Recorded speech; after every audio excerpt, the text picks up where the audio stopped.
तर बघा, सर्व परीक्षांसाठी एक महत्त्वाचा टॉपिक आपण घेऊन आलेलो आहोत, डायस. डायस म्हणजे पासा किंवा त्याला फासा म्हणतात मराठीत, हिंदीमध्ये पासा म्हणतात, इंग्लिशमध्ये डाएट म्हणतात. तर या डायसचे दोन प्रकार आहे. डायसचे दोन प्रकार आहे, एक आहे स्टँडर्ड डायस आणि एक आहे जनरल डायस. तर स्टँडर्ड डाएट कशाला म्हणायचं? तर बघा, हा जो डायस दिलेला आहे 1, 4 आणि 2, तर याला आपण स्टँडर्ड डायस म्हणू शकू का? होय. याचं उत्तर काय? होय. का बरं? तर बघा, स्टँडर्ड डायसमध्ये काय असते, जे संख्या असतात त्या फिक्स असतात. म्हणजे वरती जे काही असते ते सगळं फिक्स असतं. जसं लुडो आपण खेळतो, तर लुडोमध्ये जो डायस असतो तो कोणता डायस असतो? स्टँडर्ड डायस. तर याच्यामध्ये सगळं फिक्स असतं. फिक्स असतं म्हणजे काय असतं? या 1च्या अपोजिट काय असतं? 6 असते. 4च्या अपोजिट 3 असते आणि 2च्या अपोजिट 5 असते. कारण यांची बेरीज किती यायला पाहिजे? 7. यांची बेरीज किती यायला पाहिजे? 7. सगळ्यांची बेरीज किती यायला पाहिजे? 7. तर याला म्हणतो आपण स्टँडर्ड डायस. याच्यामध्ये काय असते? सगळ्यांची बेरीज 7 यायला पाहिजे. अपोजिटवाले, जसं 1च्या अपोजिट किती असेल? 6. 1च्या विरुद्ध 6, 4च्या विरुद्ध 3 आणि 2च्या विरुद्ध 5 असते. तर याला म्हणतात स्टँडर्ड डायस. याच्यामध्ये सगळं काही फिक्स असतं. म्हणजे 1च्या विरुद्ध बाजूला 6 असणारच, 2च्या विरुद्ध बाजूला 5 असणारच, 4च्या विरुद्ध बाजूला 3 असणारच. म्हणजे यांची बेरीज 7 यायला पाहिजे. तर त्या डायसला आपण म्हणतो स्टँडर्ड डायस. परंतु ज्या वेळेस यांची बेरीज नसते, किती? 7 नसते, त्यावेळेस आपण त्याला म्हणतो जनरल डायस किंवा सामान्य पासा. तर सामान्य पासामध्ये काय असते? बाजूला साईडचे जे असतात, साईड टू साईडची बेरीज 7 असते. म्हणजे जसं हा एक डायस घेऊया आपण. इथे हा एक डायस आपण काढलेला आहे, ठीक आहे.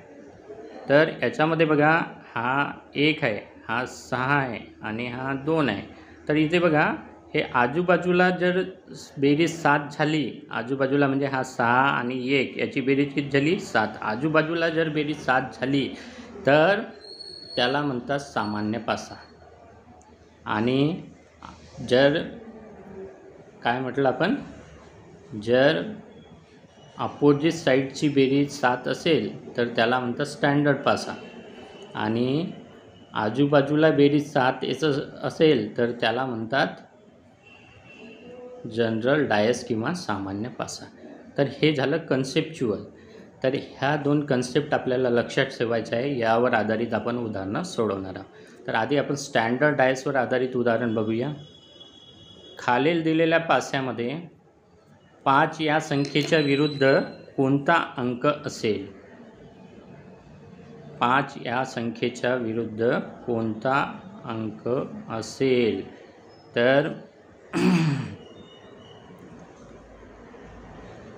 तर बघा, याच्या आजूबाजूला बघायचं, कुठेतरी होते का? काही नाही. म्हणजे इथे 7 होते का दोघांची बेरीज? इथे नाही, 3 होत आहे. इथे या दोघांची बेरीज किती होत आहे? 6 होत आहे. इथे किती होत आहे? 5 होत आहे. म्हणजे हा कोणता आहे? हा स्टँडर्ड डायस आहे. कोणता डायस आहे? स्टँडर्ड डायस आहे. तर स्टँडर्ड डायसमध्ये काय असते? आपल्याला माहीत आहे, 1च्या अपोजिट 6, 2च्या अपोजिट 5 आणि 4च्या अपोजिट 3. तर हे एकमेकाच्या अपोजिट असतात. तर यांनी काय विचारलं आपल्याला? 5च्या अपोजिट कोणती संख्या आहे? तर 5च्या अपोजिट 2 आहे इथे. म्हणजे आपलं उत्तर काय येईल? 2. आलं लक्षात? त्याचप्रमाणे बघा, एक पासा दोनदा फेकल्यावर येणाऱ्या संख्या दर्शवल्या आहेत. 4च्या विरुद्ध कोणती संख्या आहे? असं आपल्याला विचारलेलं आहे. 4च्या विरुद्ध कोणती संख्या आहे? तर इथे पण बघा, हे कसले डायस आहे? हे पण स्टँडर्ड डायस आहे. तर 4च्या अपोजिट काय असायला पाहिजे? इथे काय असते? 4च्या अपोजिट 3, 1च्या अपोजिट 6, 2च्या अपोजिट 5. तर याच्याप्रमाणे काय होईल, 4च्या अपोजिट 3, हे आपलं उत्तर आलं. ठीक आहे. खाली 1 पासा 4दा फेकल्यावर येणाऱ्या संख्या दर्शवल्या आहेत, तर 2 या संख्येच्या विरुद्ध कोणती संख्या आहे? तर बघा, हे पासे दिलेले आहे आपल्याला, 1 5 4 6 5 4 4 2 1 5 6 3. तर कुठेतरी इथे बेरीज 7 होते का आजूबाजूला? नाही, आजूबाजूला कुठेही बेरीज 7 होत नाही. जसं 5 आणि 3 8, 6 आणि 3 9, 6 आणि 5 11 होत नाही इथे. 4 आणि 2 6, 4 आणि 2 आणि 1 3, 4 आणि 1 5 इथे पण होत नाही. 6 आणि 4 10, 4 आणि 5 9, 11 इकडे नाही होत. 4 आणि 1 5, 5 आणि 4 9 आणि 5 आणि 1 6, म्हणजे कुठे 7 बेरीज होत नाही. म्हणजे हे कसे डायस आहे? स्टँडर्ड डायस. तर स्टँडर्ड डायसमध्ये काय करतो आपण? काय विचारलं आपल्याला? 2चा अपोजिट, 2चा. तर 1च्या अपोजिट काय असते? 6. 2चा अपोजिट काय असते? 5. 3च्या अपोजिट काय असते? 4. तर इथे काय विचारलं आहे आपल्याला? त्यांनी 2च्या अपोजिट, 2च्या अपोजिट 5 आहे. हे उत्तर आहे. आलं लक्षात? तर हे झालं सगळं स्टँडर्ड डायसविषयी. तर आपल्याला आधी काय शोधायचं आहे? डायस हा स्टँडर्ड डायस आहे की जनरल डायस आहे? जनरल डायसमध्ये काय असते? आजूबाजूला बेरीज 7 असते. आणि स्टँडर्ड डायसमध्ये काय असते? अपोजिट साईडला बेरीज 7 असते. तर अपोजिट साईडला बेरीज 7 असेल तर तो स्टँडर्ड डायस, आणि आजूबाजूला बेरीज 7 असेल तर तो जनरल डायस. तर अशा प्रकारे हे उदाहरण आपल्याला सोडवता येतात.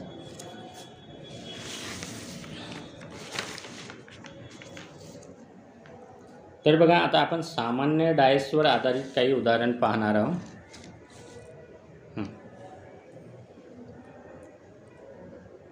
हां, आता सामान्य डायसमध्ये काय आहे? आता इथे 2 गोष्टी लक्षात घ्यायच्या आपल्याला. एक संख्या कॉमन असणारं आणि 2 संख्या कॉमन असणारं.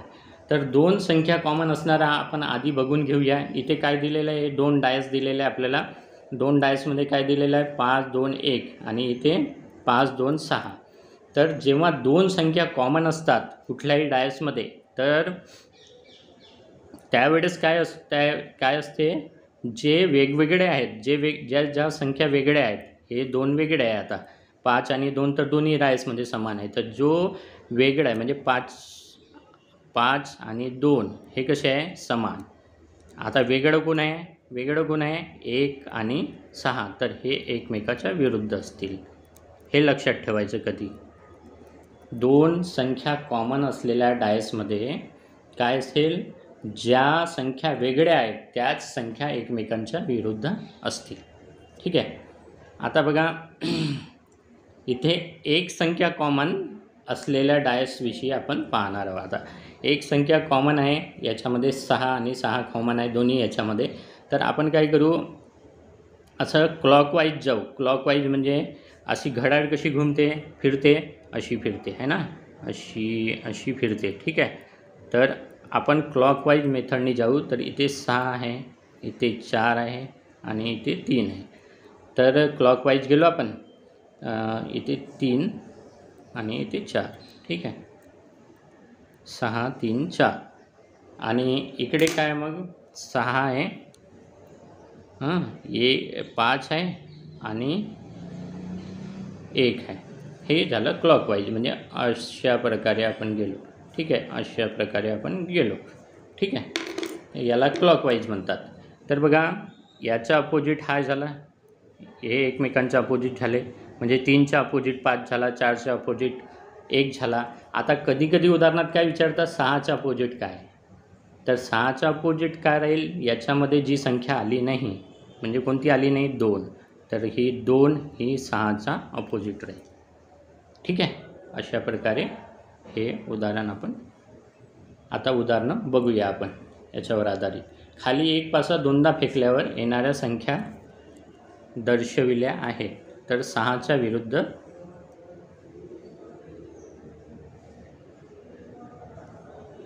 खाली 1 पासा फेकल्यावर येणाऱ्या संख्या दर्शविल्या आहेत. 4च्या विरुद्ध कोणती संख्या आहे? तर 4च्या विरुद्ध कोणती आहे? इथे 2 जर संख्या कॉमन असेल तर ज्या उरलेल्या संख्या आहेत त्या एकमेकांच्या विरुद्ध असतात, म्हणजे 4च्या विरुद्ध कोणती होईल? 1. तर बघा, एक पासा 3दा फेकल्यावर येणाऱ्या संख्या दर्शवल्या आहेत, 6च्या विरुद्ध संख्या कोणती आहे? तर हे 3दा फेकलेला आहे पासा, तर याच्यामध्ये काय शोधायचं आहे आपल्याला? 6च्या विरुद्ध संख्या कोणती आहे? तर बघा, याच्यामध्ये कुठले 2 कॉमन आहे का ते बघायचं. 2 संख्या कॉमन आहे का? हां, इथे आहे. 5 आणि 3 कॉमन आहे, तर हे 2च घ्यायचे, याला सोडून द्यायचं, याला सोडून द्यायचं. तर काय होईल मग? 5 आणि 3 तर कॉमन आहे, मग हे 6च्या विरुद्ध काय होईल? 4 होईल. तर हे डायरेक्ट उत्तर लिहायचं 4. संपलं. याच्यानंतर बघा, एक पासा 4दा फेकल्यावर संख्या दर्शवल्या आहेत, 3च्या विरुद्ध कोणती संख्या आहे? तर एक पासा कितीदा फेकला? 4दा फेकला. त्याच्यामध्ये आता बघा, 3च्या विरुद्ध कोणती संख्या आहे? आता इथे 2 संख्या कॉमन असलेलं कोणतं आहे? हे आहे. पण आपल्याला इथे काय विचारलं आहे? 3च्या विरुद्ध कोणती संख्या आहे? 3 कॉमन आहे, तर हे 1 आणि 2 एकमेकांच्या विरुद्ध होईल. 3 आणि 6 कॉमन आहे. पहिल्या आणि चौथ्या पास्याला जर कम्पेअर केलं आपण, 3 आणि 6 कॉमन आहे. 3 आणि 6 कॉमन आहे, तरी 1 आणि 2 एकमेकाच्या विरुद्ध होईल. याच्यावरून आपलं काही उत्तर निघत नाही. आपल्याला विचारलं आहे 3च्या विरुद्ध संख्या कोणती? तर याच्यामध्ये काय करायचं? आता मधातले 2 पासे कम्पेअर करायचे. मधातले 2 पासे, आता हे तर कॉमनवाले, यांना सोडून द्यायचं. मधातले 2 पासे कम्पेअर करायचे. कम्पेअर करता वेळेस आपण काय करतो? क्लॉकवाईज जातो. तर याच्यामध्ये एक संख्या कुठली कॉमन आहे ते पाहायचं. तर इथे 5 कॉमन दिसत आहे दोन्ही याच्यात, तर इथून क्लॉकवाईज जायचं. आता 5 याच्यामध्ये क्लॉकवाईज असं जाणार आपण. याच्यामध्ये क्लॉकवाईज असं जाणार इकडे. ठीक आहे. तर 5 नंतर आहे 4, नंतर आहे 2. इथे 5 नंतर आहे 1 आणि नंतर आहे 3. तर आपल्याला काय विचारलं? 3च्या विरुद्ध कोणती संख्या आहे? तर हे एकमेकांच्या विरुद्ध असतात. या 5च्या विरुद्ध कोणती असते? याच्यामध्ये जी संख्या आली नाही म्हणजे 6, ही याच्या विरुद्ध असते. आणि हे एकमेकांच्या विरुद्ध आहे, म्हणजे 4च्या विरुद्ध 1 आहे, 2च्या विरुद्ध 3 आहे. म्हणजे 3च्या विरुद्ध कोणती आहे? 2 आहे. तर हे 2 आपलं उत्तर झालं. ठीक आहे. अशा प्रकारे आपण हे सॉल्व केलेलं आहे. तर आता बघा, खाली दिलेल्या पास्याचे आकलन करून 4च्या खालील बाजूला कोणती संख्या आहे ते लिहा. सगळ्या याच्यामध्ये वरच्या बाजूला 4 दिलेला आहे. आता बघा, याच्यामध्ये 1 2 दिलेला आहे, याच्यामध्ये 2 3 दिलेलं आहे, याच्यामध्ये 3 6 दिलेलं आहे. म्हणजे कोणकोणत्या संख्या आल्या 4सोबत? 4सोबत कोणकोणत्या आल्या? 1 आलं म्हणजे 1 होणार नाही. 2 आलं, 2 होणार नाही. कोणती आलं अजून? 3 आलं, 3 बी होणार नाही. नंतर कोणतं आलं? 6 पण आलं, 6 होणार नाही. मग उरलं काय? 5. तर 4च्या खालील बाजूला 5 राहील. 4च्या खालील बाजूला 5 राहील. अशा प्रकारे हे उदाहरण आपल्याला सोडवता येतं. ठीक आहे. याच्यानंतर पासा जर उघडला तर काय होते, याच्यावर आधारित एक शॉर्ट व्हिडिओ मी टाकलेला आहे माझ्या अकाउंटवर. तर तुम्ही तो व्हिडिओ बघून ते सोडवू शकता. तर त्याचं पण एक ट्रिक आहे, मी तुम्हाला शॉर्टमध्ये एक ट्रिक त्याचं सांगून देतो. जसं बघा, हा पासा आहे समजा, उघडलेला पासा समजा असा. हां, 3 4. ठीक आहे. आणि इथे 1 आहे, इथे 1 आहे. ठीक आहे. तर असा दिलेला आहे. तर इथे जर 1 असेल, इथे 2 असेल, इथे 3 असेल, 4 असेल, आणि हा पासा आपण तयार केलेला आहे. 1 2 3 4, इथे 5 आहे आणि इथे 6 आहे. तर बघा, याच्यामध्ये काय असते? 1 सोडून 1, म्हणजे जसा हा 1 आहे तर मधातला 1 सोडायचं, हा दुसरा घ्यायचा. म्हणजे 1 सोडून 1 घेतलं आपण तर हे एकमेकांच्या विरुद्ध असतात. ठीक आहे. म्हणजे 2च्या विरुद्ध काय होईल? 4. 2च्या विरुद्ध 4, 1च्या विरुद्ध 3 असा फासा उघडलेला असला तर. आणि हे काय? एकमेकांच्या विरुद्ध. उरलेले मग जे 2 राहतात ते एकमेकांच्या विरुद्ध असतात. ठीक आहे. म्हणजे 5 आणि 6 एकमेकांच्या विरुद्ध आहे. अशा प्रकारे हा उघडलेल्या फास्यामधले आपण गणितं सोडवू शकतो. ठीक आहे. तर हे पूर्ण पास्यावर आधारित पूर्ण एक व्हिडिओ तयार झालेला आहे आपला. आता कुठलाही प्रश्न, कसाही प्रश्न पास्यावर येऊ द्या, तुम्ही सॉल्व करू शकता. याच्यामध्ये कधी कधी काय टिंब देतात म्हणजे जसं हा पासा आहे, जसं हा पासा आहे एक, तर याच्यामध्ये काय करेल तो, इथे 1 टिंब देईल, इथे 3 टिंब देईल, इथे 2 टिंब देईल. तर आता काय विचारेल तो, या 1 टिंबाच्या खाली कोणता आहे, तर हा स्टँडर्ड डायस आहे. 1 टिंबाच्या खाली 6 टिंबवाला येईल, हे सिम्पल आहे. त्याचप्रमाणे कधी कधी काय असते, इथे एखादं अक्षर देऊ शकते ABCD, किंवा इथं रंग देऊ शकते निळा काळा अशाच प्रकारे. तर आपल्याला हे जे आपण जे शिकलो आता, याच्यावरून प्रत्येक प्रश्नाचं उत्तर काढता येईल. ठीक आहे.